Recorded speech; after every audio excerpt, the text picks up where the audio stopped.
A new CBS News Battleground Tracker poll shows former Vice President Joe Biden leading in a state that has been in the Republican column all but once since President Eisenhower. The Democratic presidential nominee has a 3-point lead in Arizona. Back in July, our poll showed a tied race. And about 1,600 miles north, Biden has a big lead on the president in Minnesota. For more, let's bring in CBS News Director of Elections and Surveys, Anthony Salvanto. Hey there, Anthony. So what's behind Joe Biden's lead in Arizona? Hey there, Elaine. So as you mentioned, we have Joe Biden up, and that's 3 points more than he had in July. Well, behind that shift is, quite frankly, dissatisfaction with the way that the president has handled the COVID outbreak. And we've seen that really across the Sun Belt, putting a lot of states in play, including Arizona. Let me break that down for you very specifically. In a week where there were new questions about how the president handled this in the early going, we tested both sides of this argument.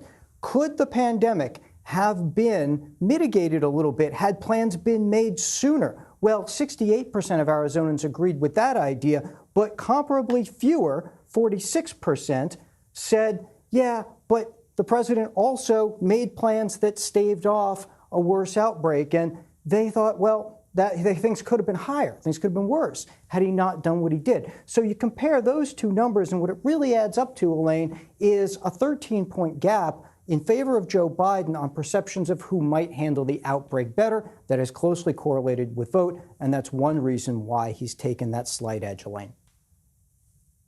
Well, Joe Biden is also leading in Minnesota. Hillary Clinton narrowly won the state in 2016. Could President Trump flip it? Well, at this point, we see Joe Biden with a 9-point edge. So Minnesota looks like the Minnesota that we knew before 2016 when it was so close. Let me tell you why that's so important.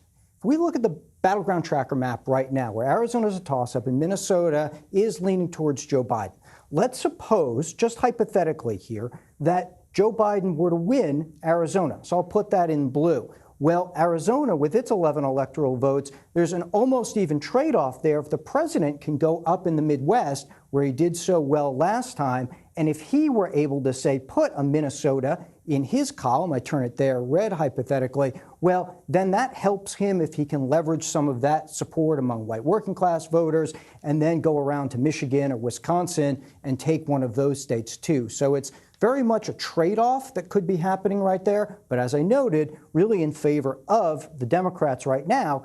And let me show you what we get when we look at a key group in Minnesota, and that is voters with college degrees, among whom Joe Biden has a very large lead. And if there's really one group that you want to watch in all potential swing states, it's white women with college degrees, among whom Joe Biden not only has a substantial edge, but it's much better than what the Democrats got in 2016, much better than Hillary Clinton did among this group. And so that's helping move Minnesota back closer into that Democratic column, Elaine.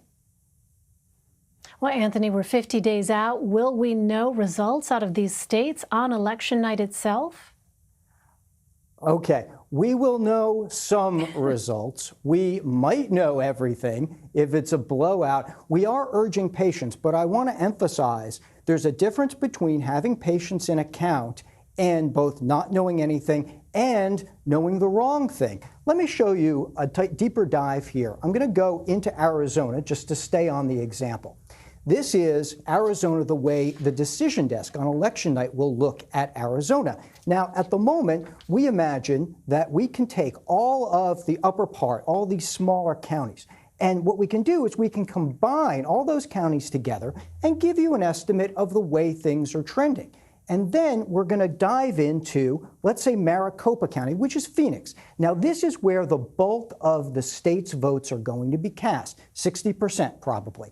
And that makes up, let's say it estimates to 1.7 million ballots that are going to be cast there. Well, we're going to tell you how many of those ballots have been counted so far. So let's suppose that 500,000 of them, just to use an example, have been counted at one point in the night. We're going to tell you that, and we're going to tell you that that is what we're waiting on if we're looking at the rest of the ballots, waiting to see if they come in. but you'll get that information, and we'll also tell you which way it's trending. So if it's a toss-up, like it is here on my hypothetical map, well, we'll tell you it's a toss-up. If it's leaning towards Joe Biden, we'll tell you it's leaning towards Joe Biden at the moment. So we'll give you the information we have. We'll compare it to what we expect to be counted, and we'll know that from voter files, and we'll know that from exit polls.